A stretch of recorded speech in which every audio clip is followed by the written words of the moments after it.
What's up, YouTube? I'm back with another word. This one, we're gonna kind of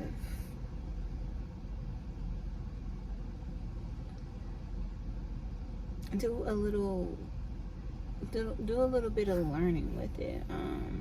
All words that I try to put in a way that brings insight. But especially with this one, so I was going to call it a major key, but honestly it's more so of an underrated key. And you might be asking yourself, well, what is this underrated key, Tia? Well, the value in a factory reset,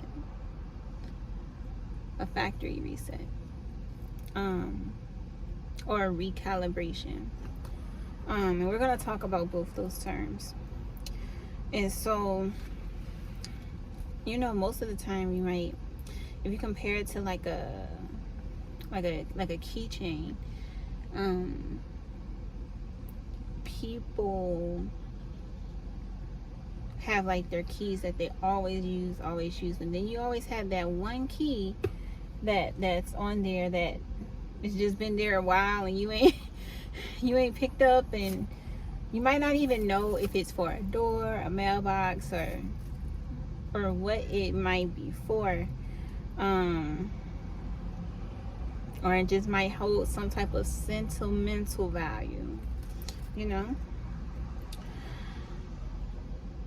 So why don't people use this underrated key? Why don't people like the factory reset or the recalibration?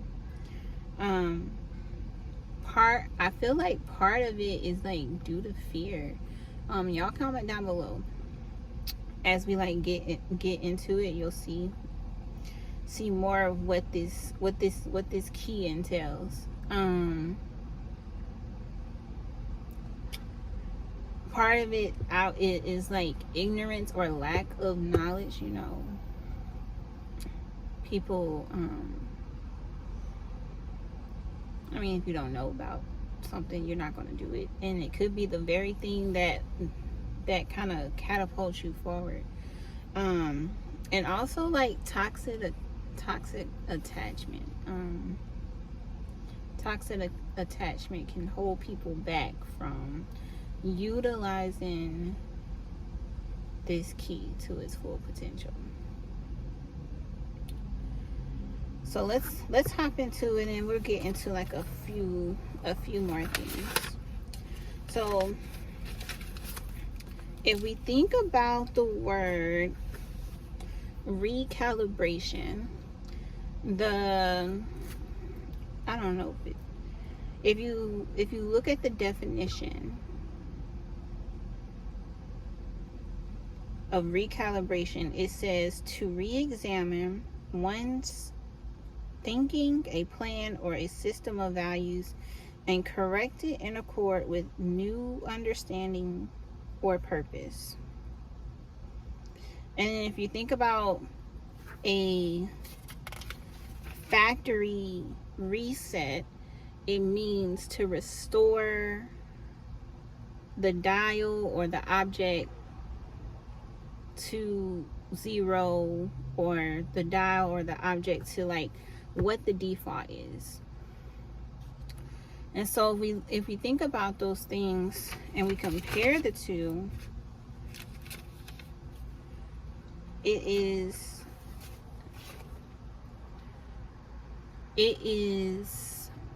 an examination of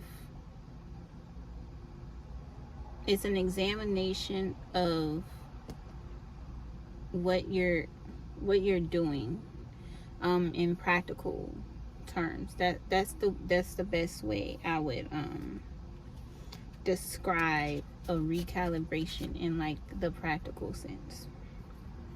And so there's a couple examples. When you first get your phone or your computer, it's working speedily, it's processing things fast. You can have the internet up and the GPS up, and the music streaming in the background, and it's like fine and dandy, right? Then over the course of time, the closer and closer and closer, and you know, the closer you get to that 2-year mark, when you've had your phone and your eyes might not be that old, or that 1-year mark even sometimes might not be that old.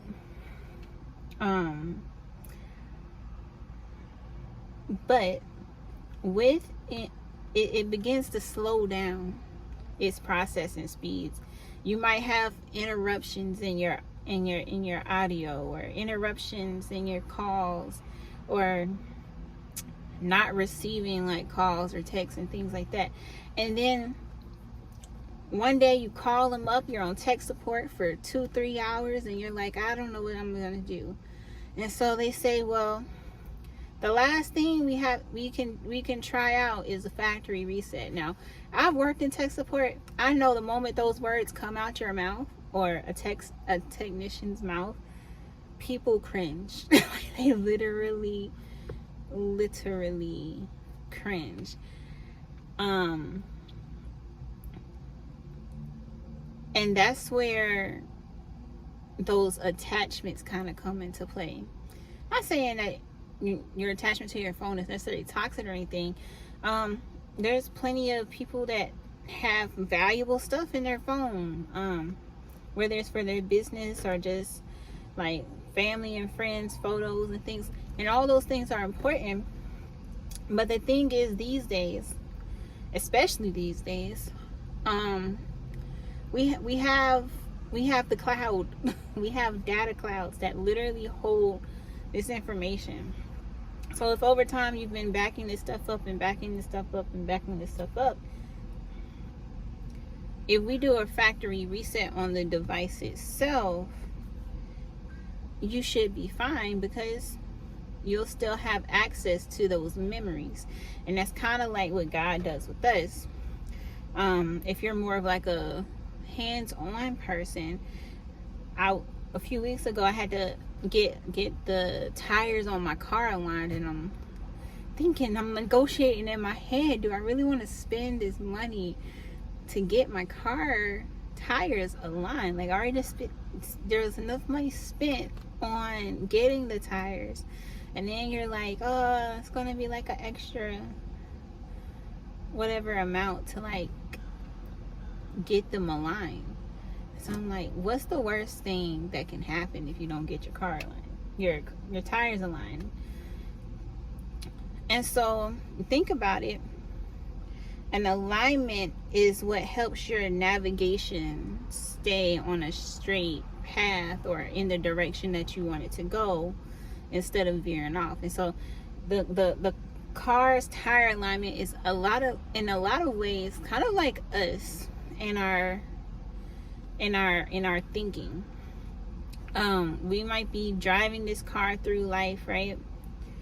And we're navigating it pretty straight, but every so often you notice your car is like veering off towards the side of the road, or veering off towards the middle of the traffic, and you're like, well, I'm holding the wheel straight.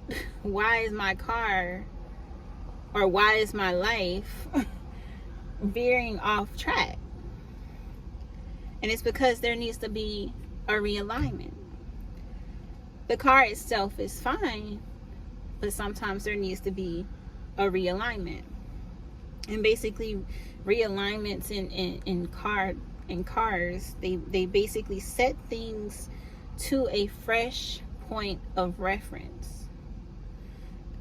They set things to a fresh point of reference. So we see this, the terminology, even in mechanics, is correlating strongly with a recalibration, where it says to correct it in accord with a new understanding or purpose, or like a reset, where it says to restore to zero. So I said all that to say, God will come into your life. And I feel like the end of the month is like, we're at the end of May. This is May 31st, and we are moving into June 1st. Can y'all believe we are literally almost halfway through the year of 2022? Like, I feel like this is the perfect time.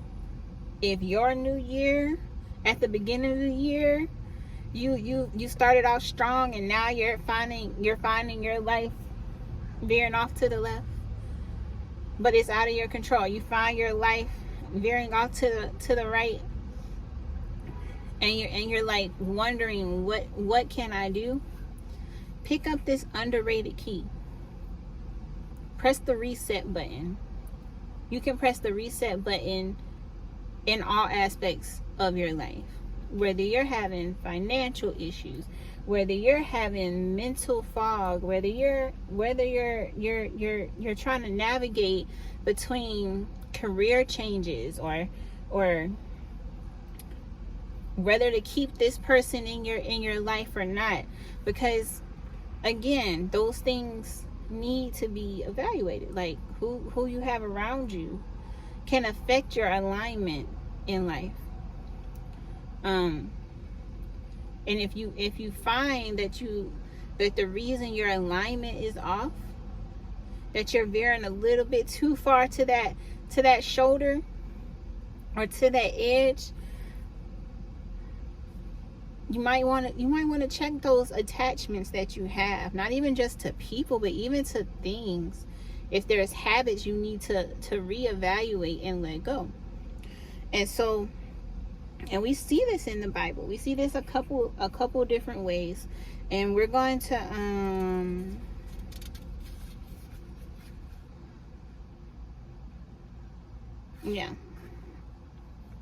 we're going to talk about all of them. I'm going to literally just take my time with this one. So the first passage I want to read is John chapter 2, starting from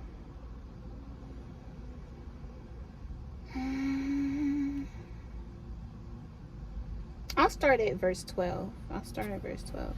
It says, "And this he went down to Capernaum, he and his mother and his brethren and his disciples, and they continued there not many days.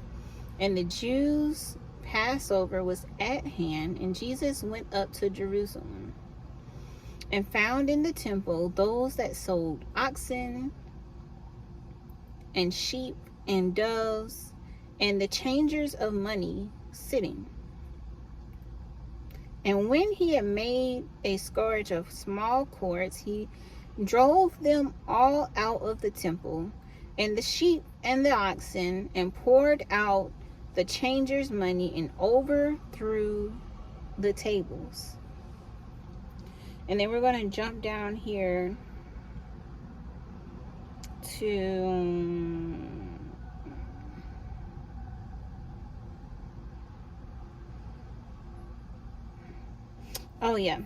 verse 16. It says, "And said unto them that sold doves, Take these things hence, make not my Father's house a house of merchandise."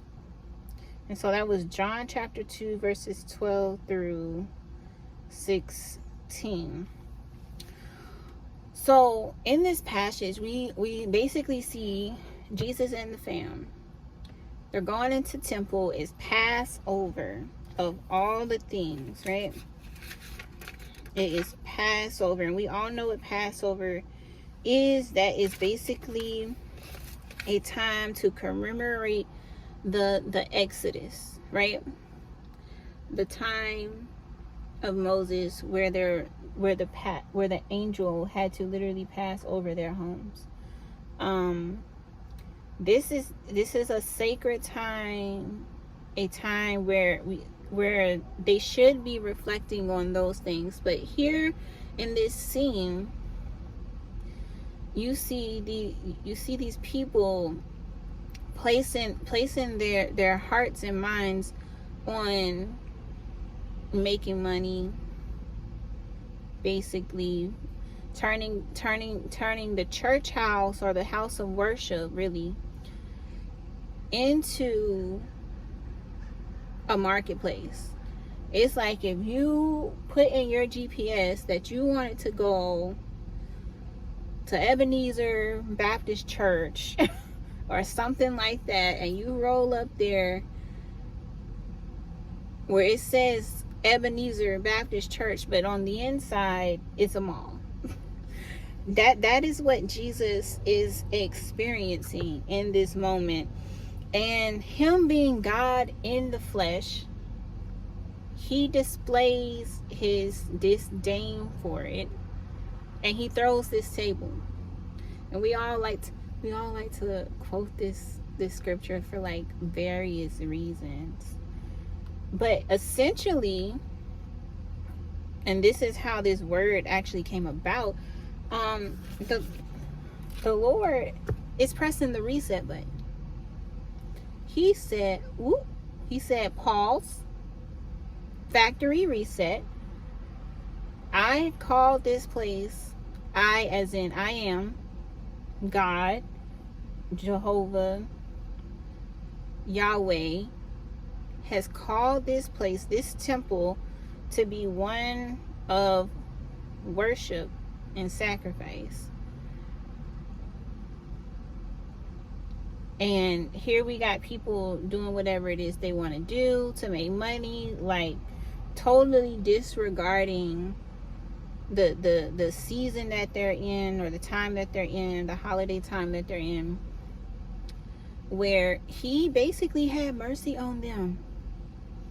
I don't care if the blessing you are remembering God for happened 10, 12, 20 years ago.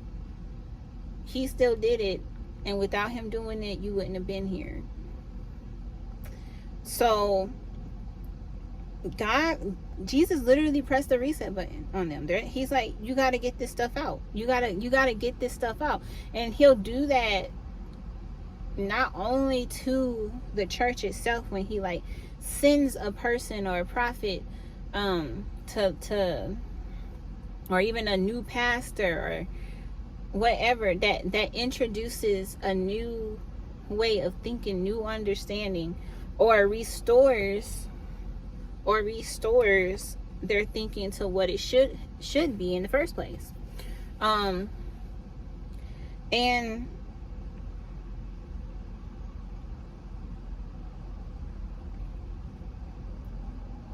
basically he'll do that to you.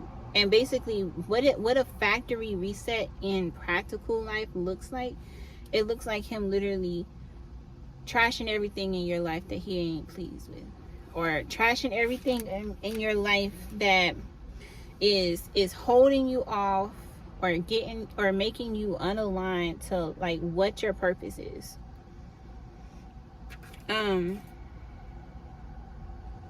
It looks like taking that misplaced zeal for something and refocusing your sight. And there's a verse that talks about your sight. Was it this one?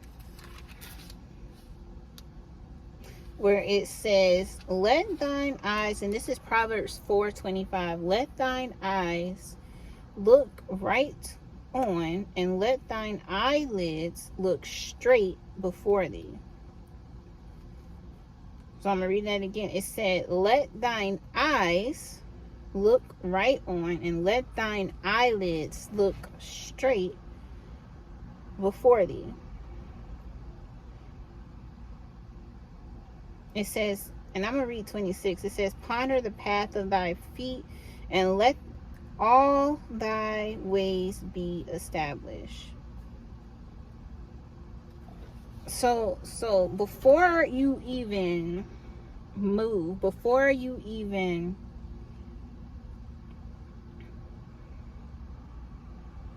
make a move or continue moving, what a reset is going to look like is you meditating with God about which direction he wants you to go, what his purpose is, what his will is. And we see that also in that ever so commonly used verse of Romans 12:2, where it says, and be not conformed to the world, but be ye transformed by the renewing of your mind, that ye may prove what is good and acceptable and perfect will of God. So you see in both Proverbs 4:25 and in Romans 12:2 that you have to start with your mind. And I know in Proverbs it uses the eyes, but the thing about the eyes are they are heavily connected to your mind. Like everything in your body goes back to your brain. And if you ever looked at the diagram of the eyes, like the nerves and all those endings literally travel straight through your brain. So if your eyes are not seeing straight, I don't know if you've ever went to the doctor's office and they've dilated your eyes. When they look in there, they're able to see whether your nerve endings are in the proper place, if they're swollen, if they're damaged, all those different things. And so you have to, that's what a reset is going to look like. And this is something that you may even need to do at the beginning of your day. So maybe at the beginning of your day, before you even pick up a phone, because we all like to do that. We have our phone right there by our bedside, and we like, you can get it with our eyelids shut. You know what I mean? Before we pick up a phone, we should lay there, even if that means you waking up a few minutes early, intentionally waking up a few minutes early, to the point where it becomes habits and your body naturally wakes up. You should be sitting there meditating with God, asking him, what am I not thinking straight about? Or what should be my mind concerning X, Y, and Z? That's what a reset, a recalibration is going to look like in your life.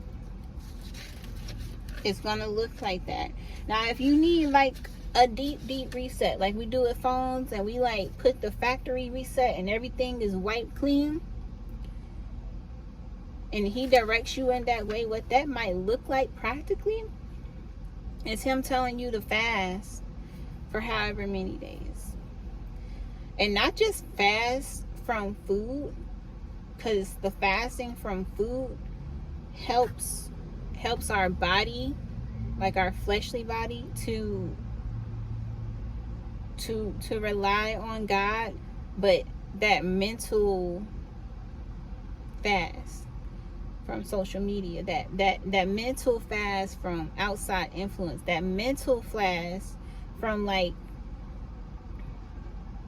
entertaining people or things that shouldn't be entertained, even certain musics. Like if he tells you to leave that alone for a while, that's what a factory reset, because with a factory reset, that means everything is wiped clean. So a factory reset practically is going to be a fast that touches you physically. It's going to be a fast that touches your spirit, man.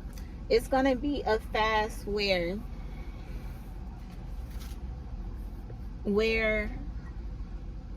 literally every aspect of you is touched, even the way you view your day-to-day things. Like, okay, the timing of your meals, the timing of, or what you do with your paychecks when they come in, all those things will be renewed, restored, set back to God's default.